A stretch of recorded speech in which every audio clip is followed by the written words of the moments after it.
Hello दोस्तों, my name is Piyush. Welcome to my channel mission navy exam. जैसे कि मैं अपनी जो वीडियो कंटिन्यूटी बताता बना रहा हूँ, उसमें बताता भी हूँ कि ये वीडियो किसके लिए बेनिफिट होगी। तो जो मैं आज का हमारा चैप्टर होगा वो क्या होगा, ओशियनिक करंट के बारे में होगा। ओशियनिक करंट क्या होती है और ओशियनिक करंट के डेवलप होने का रीज़न। आज बस हम इतना ही जानेंगे। कल इससे नेक्स्ट वीडियो में हम करंट बनाएंगे, पूरा पूरा वर्ल्ड मैप बनाएंगे और वर्ल्ड मैप बनाने के बाद सारी सारी करंट ड्रॉ करेंगे मैप पे। ठीक है, तो आज हमारा ऑप्शन बस इतना ही रहेगा कि करंट क्या होती है, करंट के बारे में जानेंगे और करंट के डेवलप होने के रीजन को जानेंगे। और जैसे कि मैं अपनी कंटिन्यूटी वीडियो में बताता हूँ कि ये वीडियो बेनिफिट होगी एनडीए सीरीज जैसे एग्जाम। उसमें जो क्वेश्चन आता है कभी कभार करंट पूछ ली जाती है कि कौन सी वार्म करंट नहीं है, ऐसे पूछ लिया जाएगा। कौन सी कोल्ड करंट नहीं है, ऐसे पूछ लिया जाएगा। ठीक है, और जी उसके बाद क्या दिया जाएगा, किसी करंट के बारे में इसकी इंपॉर्टेंस दी। जैसे एलनीनो है, एलनीनो के बारे में कुछ 4 ऑप्शन दिए जाएंगे। उसकी एक वो उसमें फीचर्स नहीं होगा, उसको चूज करा लेगा उनका कौन सा उसका फीचर्स नहीं है। अदरवाइज 4 फीचर्स दिए जाएंगे जिसमें से एक उसका फीचर होगा, वो पूछे जाएगा कौन सा उसका फीचर है, ये निकाल लिए। तो ऐसे स्टेटमेंट वाइज फॉर्म में या फिर ओशियनिक करंट होंगे और ओशियन होंगे उनको मैचिंग करवाएगा। तो ऐसे फॉर्म में करंट से रिलेटेड कैसे फॉर्म में क्वेश्चन आएगा तो आप इजीली सोल्व कर पाओगे। अगर आप एक बार मैपिंग कर लोगे तो करंट की, तो आप बिल्कुल भी नहीं डरोगे किसी भी क्वेश्चन को सोल्व करने में मैपिंग के, ओशनिक करंट के। ठीक है, तो आज हम बढ़ाते हैं अपनी सीरीज को आगे और उसमें बढ़ाते हैं हम ओशनिक करंट पढ़ेंगे क्या होती है और उसके डेवलप होने का रीजन, और उसके साथ साथ ड्रिफ्ट क्या होता है, स्ट्रीम क्या होती है और एक क्या होता है करंट कैसे बनती है, इसके बारे में पढ़ेंगे। ठीक है, तो सबसे पहले हम ओशनिक करंट हेडिंग डाल देते हैं यहाँ पे, ओशियनिक करंट।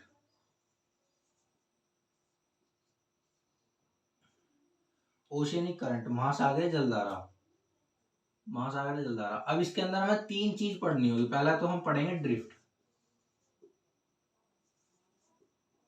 ड्रिफ्ट क्या होता है उसके बारे में लिखेंगे हम पहले।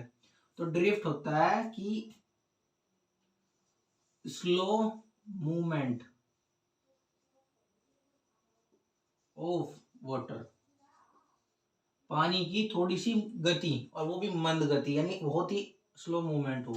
यानी इसमें क्या होगा ड्रिफ्ट के अंदर, ना तो स्पीड होगी, स्पीड होनी ना तो, और ना ही क्या होनी, ना तो स्पीड होगी और ना ही क्या होगा डायरेक्शन होगी।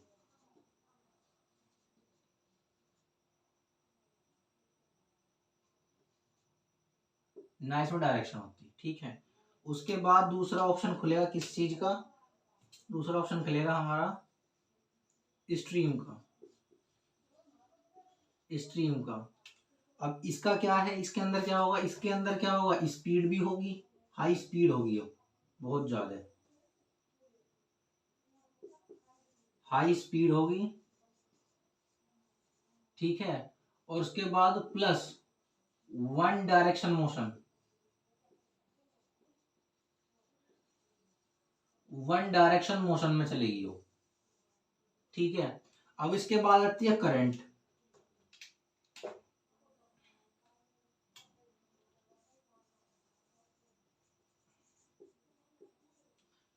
करंट में क्या होगा, हाई स्पीड भी होगी। ठीक है, और हाई स्पीड के साथ इसमें और क्या होगा, इसमें होगा क्या, हाई स्पीड करंट तो होगी होगी, इसमें हाई स्पीड के साथ होगी डायरेक्शन भी होगी। ठीक है, तो मेरा कहने बताने का पर्पज क्या था, मेरे बताने का पर्पज था कि ओशियनिक करंट में 3 चीज आपको पढ़ने को मिलेगी। जब हम मैप डिनोट करेंगे तो उसमें ड्रिफ्ट के बारे में भी जानेंगे, ड्रिफ्ट को भी बनाएंगे, करंट और स्ट्रीम को भी बनाएंगे, करंट को तो बनाएंगे। तो ड्रिफ्ट का फॉर्मेशन कैसा होगा, ड्रिफ्ट का होगा केवल जो वाटर होगा उसको स्लो मूवमेंट होगा, ना तो डायरेक्शन होगी ना उसकी स्पीड होगी। ठीक है, उस स्ट्रीम के बाद हाई स्पीड से चलेगा वाटर और एक डायरेक्शन में चलेगा। और करंट का क्या होगा, हाई स्पीड से और क्या होगा डायरेक्शन होगी उसकी फिक्स, उसमें चलेगी। ठीक है, तो अब हम करेंगे ओशनिक वाटर के में जो है ना करंट की डेवलप होने के रीजन। तो causes of current development, causes of current develop reason, causes of current development,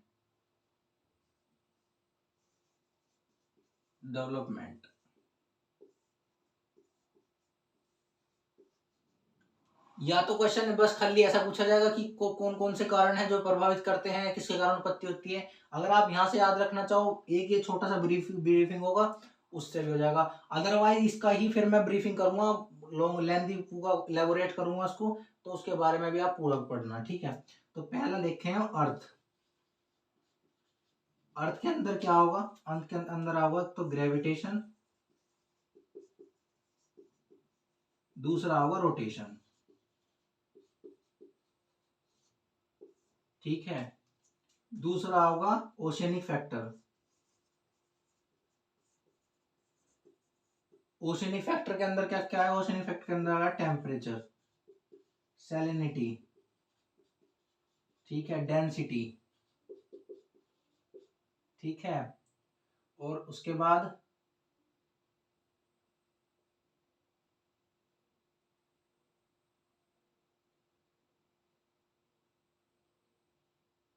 बस ये आएंगे। थर्ड होगा क्या, एक्सटर्नल फैक्टर।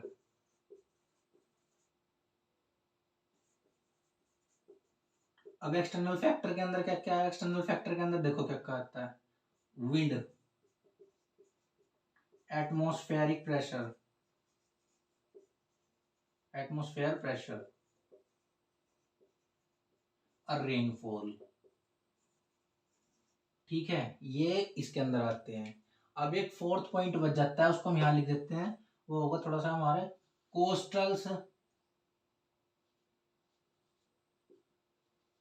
कोस्टल लाइन, जो हमारी स्थलाकृति है उनकी बनावट, वो भी क्या करती है, इसको डेवलप करने का एक रीजन है, ठीक है।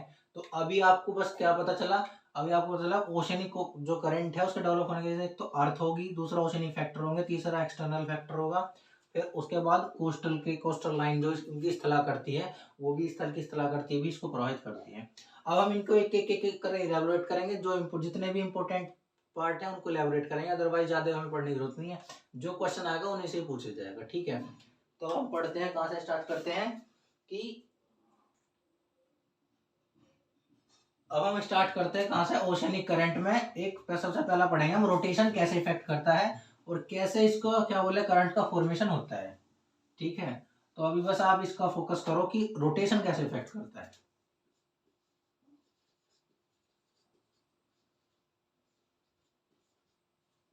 रोटेशन कैसे इफेक्ट करता है। अब आपको सबको पता है ये हमारी अर्थ है, सॉरी,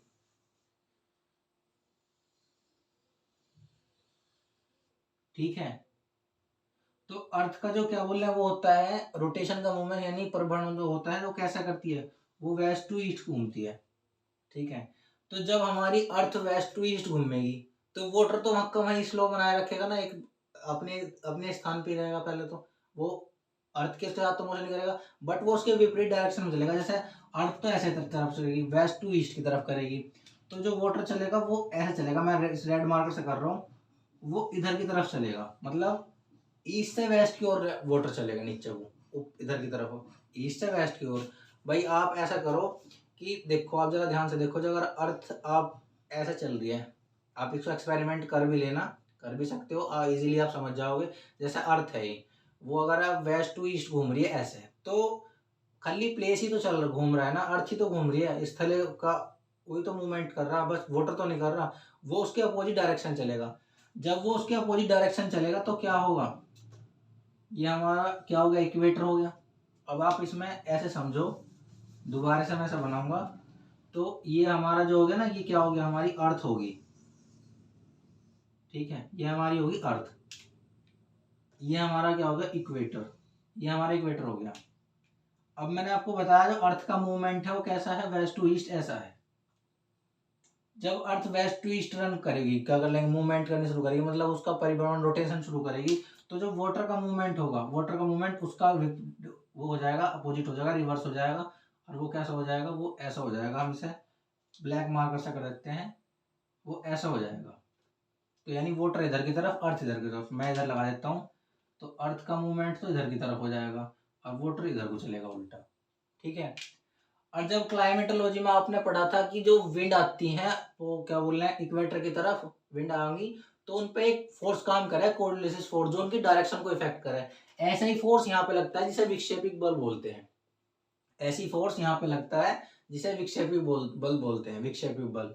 ठीक है, तो वो क्या करेगा, इनकी डायरेक्शन को क्या कर देगा, चेंज कर देगा। जैसे नदन हेमिस्फीयर में जो है ये करंट ऐसे चली है, वाटर का मूवमेंट ऐसा हुआ। ठीक है, वाटर का मूवमेंट ऐसा हुआ, आप ध्यान से देखना रेड मार्कर से।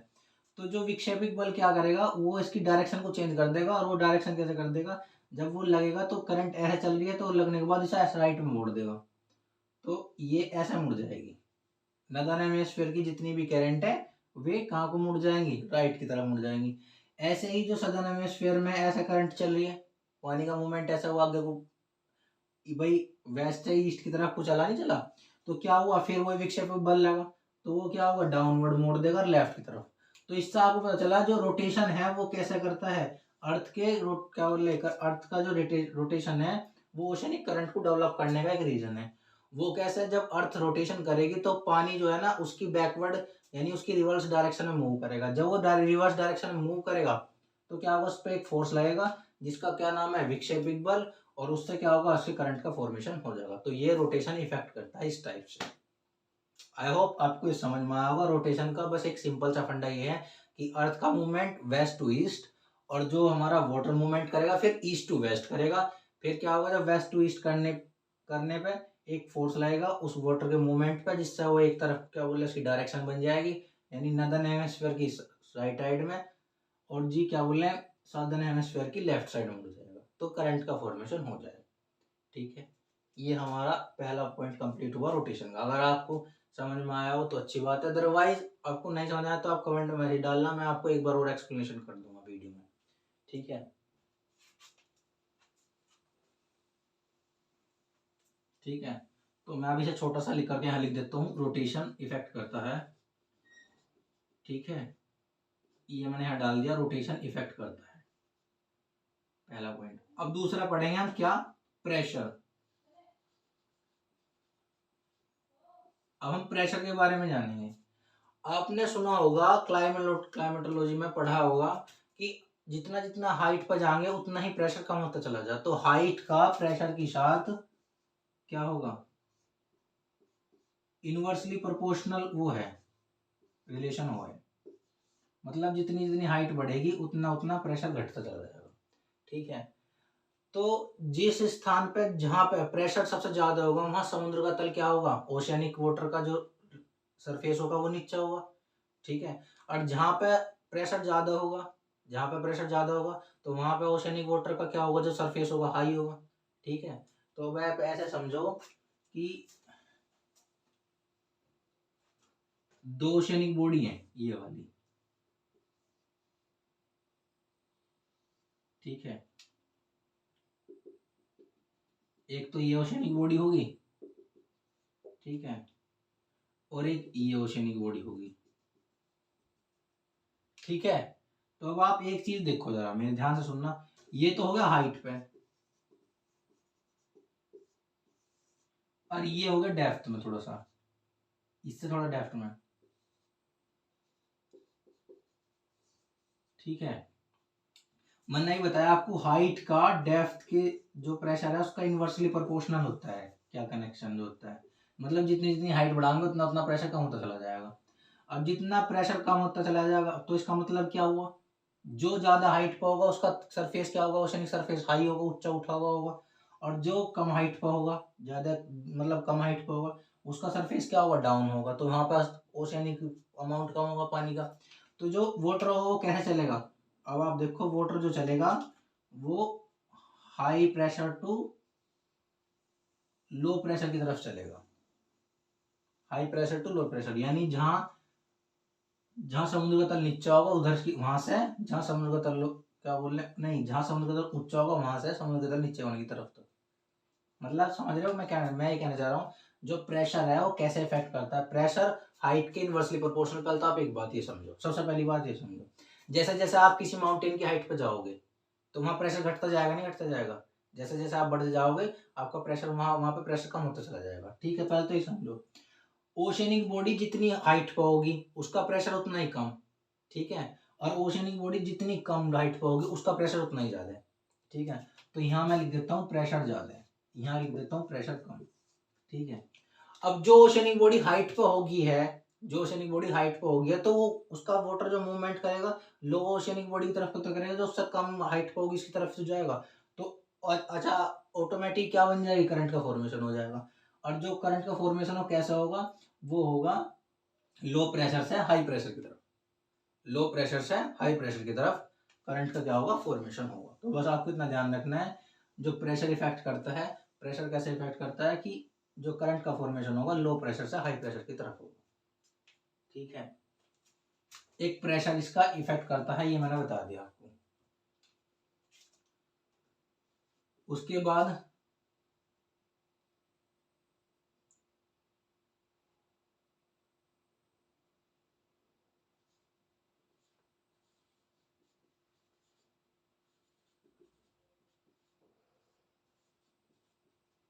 कोस्टल लाइंस, कोस्टल लाइन कैसे इफेक्ट करती है इस बारे में सुनो। मैं इसका एग्जांपल विद एग्जांपल बताऊंगा, कोस्टल लाइन कैसे इफेक्ट करती है, कैसे करंट का फॉर्मेशन होता है।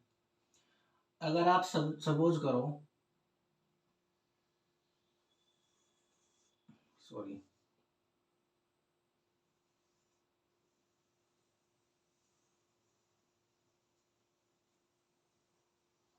ये हमारा इक्वेटर हो गया, ये हमारी अर्थ हो गई पूरी पूरी। ठीक है, कोस्टल लाइन के बारे में बताऊंगा। तो ये हमारा ओशियनिक बॉडी होगी, तो यहाँ पे ये हमारा कॉन्टिनेंट की थोड़ी सी वो आ गई, इसे मान लो कॉन्टिनेंट का थोड़ा सा पार्ट आ गया। तो जब ओशियनिक करंट यहाँ होगी तो इससे टकराओगी, तो इससे दो पार्ट में जब बदल जाएगी, तो भाई इससे टक्कर मारेगी, तो कुछ वाटर अमाउंट इधर को चला जाएगा और कुछ इधर को आ जाएगा। हम इसे ब्लैड मार्कर से करते हैं, रेड से। जब आप देखो पानी जैसा मूवमेंट कर रहा है, उसके मार्ग में कोई स्टोन आ गया, पत्थर रख दिया पाथ में, भाई करंट के फॉर्मेशन है। या फिर ऐसे कर लो, ऐसे देखा होगा आपने से, जो घरों के आसपास जितनी भी होती है छोटी छोटी नाली सी होती हैं, उनमें अगर आप देखो वो पानी फ्लो कर रहा, तो उसके बीच में ईंट रख दो, तो उसके साइड से होकर निकलेगा नहीं निकलेगा। बस आपको यहाँ फोकस करना, वही सपोज करो ये वही पत्थर है और ये वाटर आ रहा, तो जब इससे टकरा होगा तो इससे रोक, इसे पानी तो इसे रोकेगा, वाटर तो उस पानी को रोकने का कोशिश करेगा, बट पानी तो निकलने की कोशिश करेगा, किधर की तरह से तो निकलेगा ही कहीं ना कहीं से। तो वो दो डायरेक्शन में चेंज हो जाएगा, ऐसे निकलेगा होकर, ऐसे ऐसे होकर निकलेगा। तो यानी नॉर्थ की तरफ को मुड़ जाएगा एक ड्रिफ्ट, तो एक साउथ की तरफ घूम जाएगा, मतलब दो टाइप में घूम जाएगा। इसका एग्जाम्पल क्या होगा, इसका एग्जाम्पल ये होगा कि आप नॉर्थ अटलांटिक ओशन जब पढ़ेंगे तो वहां पे नॉर्थ अटलांटिक ड्रिफ्ट बनता है, और जब वो ओशियनिक बॉडी किसी भी उससे हमारे इससे टकराता है, साउथ अमेरिका के कॉन्टिनेंट पार्ट से टकरा होगा, तो दो पार्ट में चेंज हो जाएगा। पहली तो बन जाएगी एंग्लिश की करंट, और दूसरी बन जाएगी ब्राजीली करंट। वो उसका एग्जांपल हो कोस्टल लाइन का। ठीक है, समझे। बस आपको इसमें इतना समझना है कोस्टल लाइन में कैसे इफेक्ट करती है। यदि भी किसी जो करंट है वो मूवमेंट करिए, उसके पाथ में, उसके मार्ग में कोई भी एक स्टोन आ गया, तो उसे दो पार्ट में डिवाइड कर देता है। मैंने अभी आपको एग्जांपल बताया ना, तो आप एक छोटा सा ईंट लो, ईंट का पत्थर लो, और उसे एक छोटी सी नाली में रख दो, तो क्या होगा कि वो चलती दफे जब चलेगा तो वो पानी में उसको रोकेगा, वो उस पानी को रोकेगा, बट पानी तो रुकेगा नहीं, वो कहीं ना कहीं से तो निकलने का बनाएगा ना। ऐसे ही जब वो उससे टक्कर मारेगा तो वहां पे तो रुकेगा नहीं ना, या तो एक डायरेक्शन में जाएगा या इधर डायरेक्शन, तो दो डायरेक्शन बन जाएगी उसकी, एक तो ऊपर की तरफ चला जाएगा नदन में, एक सदन में। इसका एग्जांपल मैंने आपको बता दिया कि क्या है, नॉर्थ अटलांटिक ड्रिफ्ट दो पार्ट में टूट जाएगा, एक तो नीचे आ जाएगा ब्राजील की करंट फॉर्मेशन हो जाएगा, ऊपर चला जाएगा तो एंग्लिश की करंट फॉर्मेशन हो जाएगी। तो एक आपका हो गया कोस्टल करंट, कोस्टल कैसे इफेक्ट करता है।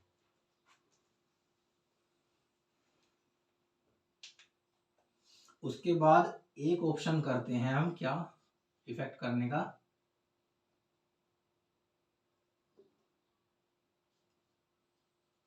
टेम्परेचर। टेम्परेचर कैसे इफेक्ट करता है, अब आप देखो, टेम्परेचर तो इफेक्ट करने को बहुत बढ़िया आराम से ऐसे एक्सप्लेन कर पाऊंगा मैं।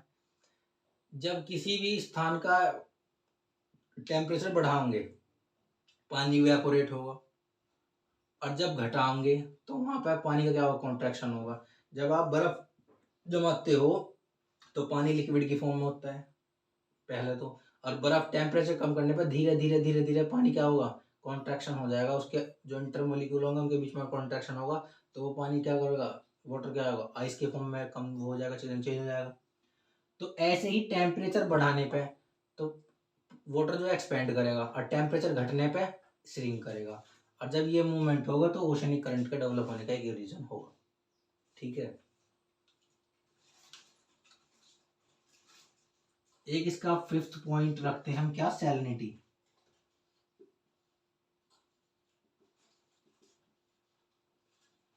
अब थोड़ा सा सैलिनिटी, टेम्परेचर और डेंसिटी, ये एक दूसरे से पूरे का पूरा इंटरलेटेड करेंगे। अब डेंसिटी भी लिख देता हूं मैं डायरेक्ट यहाँ पे। अब मैंने आपको यहाँ बताया जिस प्लेस पे सैलिनिटी ज्यादा, यहाँ बताया था टेम्परेचर अगर ज्यादा करेंगे तो सैलिनिटी ज्यादा होगी, और जहाँ सैलिनिटी ज्यादा होगी वहां वाटर अमाउंट कम होगा। क्यों, वहां से वो वाटर क्या करेगा, इवेपोरेट होगा, ऊपर की तरफ उठेगा। समझ रहे हो, जहाँ टेम्परेचर ज्यादा हुआ, जहाँ टेम्परेचर ज्यादा हुआ वहां सैलिनिटी ज्यादा हुई। मैंने सैलिनिटी वाले चैप्टर में बताया और ओशियनिक वाटर के चैप्टर में बताया था। तो जहाँ टेम्परेचर ज्यादा हुआ वहां सैलिनिटी ज्यादा हुई, और जहाँ सैलिनिटी ज्यादा हुई तो वहां तो वाटर का अमाउंट कम हो गया ना। और जहाँ सैलिनिटी कम है और वहां टेम्परेचर क्या है, कम है, जहाँ सैलिनिटी कम है वहां टेम्परेचर क्या है, कम है। तो आप इससे यो भी अंदाजा लगा कह सकते हो कि जो सैलिनिटी जा कहाँ से फिर वाटर किधर की तरफ को मूवमेंट करेगा, low density to high density की तरफ चलेगा वाटर, तो यानी करंट का फॉर्मेशन हो जाएगा। तो यानी सैलिनिटी ऐसे इफेक्ट करती है। अगर आप चाहो तो मैं इसका डायग्राम बना सकता हूँ कि ये ऐसे होगा, जरा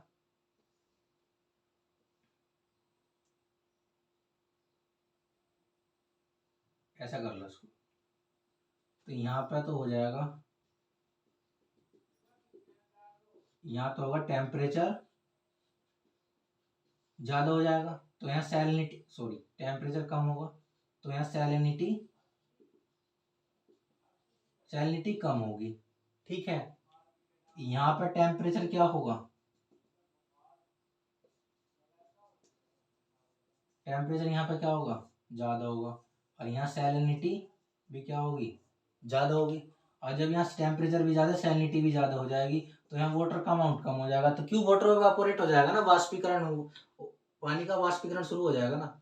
भाई मैंने सैलिनिटी के चैप्टर में आपको बताया था, जब किसी ओशनिक के टेम्परेचर को बढ़ाते हैं तो वहां पर जो वाटर का अमाउंट है वो धीरे धीरे धीरे कम होता चला जाए। एक्सपेरिमेंट आपने अपने घर पर भी करा होगा, जब आप पानी को बॉईल करते हो, गर्म करते हो, तो 1 लीटर वाटर गर्म रखो, धीरे कुछ समय बाद देखना, अगर आप उसको ऐसे खुला छोड़ते हो तो क्या देखते, धीरे धीरे धीरे धीरे वो सारा ही उड़ जाएगा, खत्म हो जाएगा धीरे धीरे।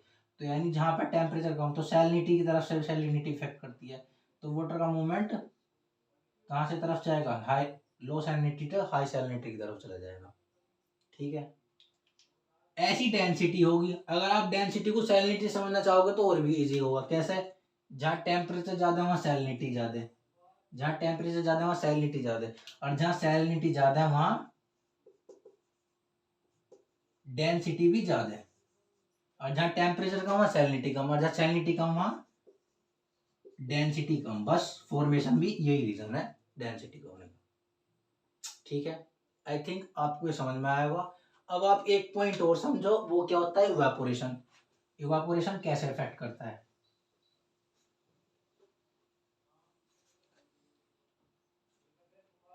यहाँ 7th पॉइंट डाल देता हूँ, इवेपोरेशन, इवेपोरेशन एंड रेनफॉल। ठीक है, इवेपोरेशन और रेनफॉल का क्या इफेक्ट पड़ता है, अब सुनो। टेम्परेचर बढ़ेगा, टेम्परेचर बढ़ने पर क्या होगा, वाटर का इवेपोरेशन शुरू हो जाएगा, तो वहाँ वाटर अमाउंट कम हो जाएगा। ठीक है, फिर क्या होगा, जहाँ वाटर अमाउंट कम हो जाएगा फिर दूसरा प्लेस होगा कोई ऐसा जहाँ टेम्परेचर कम होगा और वाटर अमाउंट ज्यादा होगा, तो करंट का फॉर्मेशन हो गया, नहीं होगा, लो सरफेस से हाई सरफेस से लो सरफेस की ओर जाएगा। जहाँ पानी का सरफेस ऊंचा होगा वहां से, जहाँ पानी का सरफेस नीचा होगा वहां से जाएगा। तो इवेपोरेशन को आप टेम्परेचर वाले पॉइंट में ही ले जाना। ठीक है, रेनफॉल, रेनफॉल जिस एरिया में ज्यादा होगी वहां का सरफेस ऊंचा होगा, वाटर का सरफेस ऊंचा होगा, तो वो लो सरफेस की ओर चलेगा। ठीक है, तो ऐसी रेनफॉल इफेक्ट करता है। एक और इफेक्ट करता है, उसका रीजन क्या है वो लिख देते हैं मैं, 8वां, विंड, जिसके अंदर कौन सी आओगी, ट्रेड विंड और वेस्टर्लियर विंड।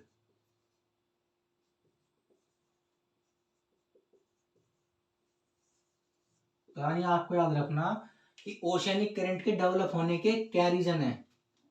रोटेशन रीजन है, प्रेशर रीजन है, कोस्टल लाइन रीजन है, टेम्परेचर रीजन है, सैलिनिटी रीजन है, डेंसिटी रीजन है, इवेपोरेशन रीजन है और विंड रीजन है। बस आज आपका बस केवल इतना ही होगा कि आप ओशनिक करंट के डेवलप होने के क्या क्या रीजन के बारे में आपको पढ़ाया, मैंने बताया। पहले तो मैंने आज आपको क्या बताया, ओशनिक करंट क्या होती है उसके बारे में बताया, ओशनिक करंट क्या होती है, ठीक है। उसके बाद ओशनिक करंट के डेवलप होने के रीजन आज हम बस अपनी वीडियो हद तक ही रखूंगा मैं, कि रोटेशन कैसे इफेक्ट करेगा, रोटेशन का क्या इफेक्ट पड़ता है। क्वेश्चन मोस्टली बस अगर आएगा तो स्टेटमेंट में आएगा क्या, कि ऐसा लिखा होगा कि कौन ओशनिक करंट को कौन सा इफेक्ट नहीं करता। इनमें ये 4-5 ऑप्शन मैंने 8 बना रखे, इनमें से 4 दिए होंगे, 3 दिए होंगे, एक नहीं दिया होगा, तो वो आपको चूज कराएगा। अदरवाइज 3 ऐसे ऑप्शन मिलेंगे जो उसमें इफेक्ट नहीं करते, एक ऐसा होगा जो इफेक्ट होगा, इनमें से ही होगा, इनमें से ही होगा। तो ये मैं गारंटी लेता हूँ इसमें से ही होगा, उसको चूज करा लेगा। अदरवाइज स्टेटमेंट लिखा होगा कि कौन सी ओशनिक वाटर, या फिर ऐसा देगा ओशनिक बॉडी गर्म है ठंडी है, उसके बारे में पूछ लेगा, करंट के बारे में, ओशनिक करंट गर्म है ठंडी उसके बारे में पूछ लेगा। उसको हम पर पढ़ेंगे जब जब मैप बनाएंगे ना, तो उसमें हमें इजीली पता चल जाएगा कौन सी ठंडी कौन सी गर्म, उसको हम मैप पर डिनोट करेंगे। जो पोल्स की तरफ से आने वाली वे सारी ठंडी करंट है, और जो इक्वेटर से चलने वाली है, इक्वेटर से पोल की तरफ जाएंगी, वे कैसी है, सारी की सारी वो है, ठीक है। तो ये इजीली पता चल जाएगा, तो मैं कल जब बताऊंगा तो हो जाएगा, कल की वीडियो में, नेक्स्ट वीडियो में। तो रोटेशन बताया मैंने, प्रेशर बताया, coastal line, temperature, salinity, density, evaporation और विंड। अगर आपको इससे रिलेटेड कोई भी एस्पेक्ट, अगर आप अभी आप देख रहे हो कि कोई छूट गया है, तो आप मेरे को कमेंट में मेरी मैसेज कर देना, मैं उसका विद एक्सप्लेनेशन कमेंट बॉक्स में आंसर कर दूंगा, ठीक है। बस अगर वीडियो पसंद आई तो वीडियो को लाइक कीजिए, चैनल को सब्सक्राइब कीजिए और बेल आइकन को जरूर प्रेस कीजिए, ताकि मेरी आने वाली नेक्स्ट फर्दर वीडियो का आपको नोटिफिकेशन जल्दी ही मिल जाए, ठीक है। क्योंकि कल जो हमारी नेक्स्ट वीडियो होगी, हम उसमें केवल क्या करेंगे, मैपिंग करेंगे, और वो भी ओशनिक करेंट्स की, और उसी के साथ अगर हो सके तो हम उसकी सारी की सारी इंपोर्टेंस के बारे में जानेंगे। अगर आपको इनमें से कोई सा भी पॉइंट ना समझ में आया हो, अंडरस्टूड नहीं हुआ धीरे ठीक ठाक से, तो आप मेरे को मैसेज कर सकते हो, मैं आपको रीजन कर दूंगा। बस आपको ध्यान रखना है कि क्या ओशनिक करंट के रीजन होने के ये मेन 8 है। सीडीएस के एग्जाम में मेरे क्वेश्चन आया था कि 2022 के फर्स्ट सेकंड एग्जाम में, जो अभी रिसेंट में हुआ है, उसमें पूछा गया था कि कौन सा इफेक्ट नहीं करता। तो इनमें से 3 ऑप्शन दे रखे थे, एक नहीं दे रखा था। आप इसको चेक कर ले सकते हो और आपको उसका आंसर भी मिल जाएगा, ठीक है। तो बस आप आज आपको बस इतना ही होगा। वीडियो को लाइक कीजिए, चैनल को सब्सक्राइब कीजिए, और अपने फ्रेंड सर्कल में वीडियो को जरूर शेयर कीजिएगा। जो बच्चा यानी जो मेरा भाई बहन वो अपनी ज्योग्राफी से अपनी मैपिंग करना चाह रहा है और उसको ओशनोलॉजी को पढ़नी है, तो मेरी वीडियो उसके लिए बहुत बेनिफिट होगी, ठीक है। Thank you.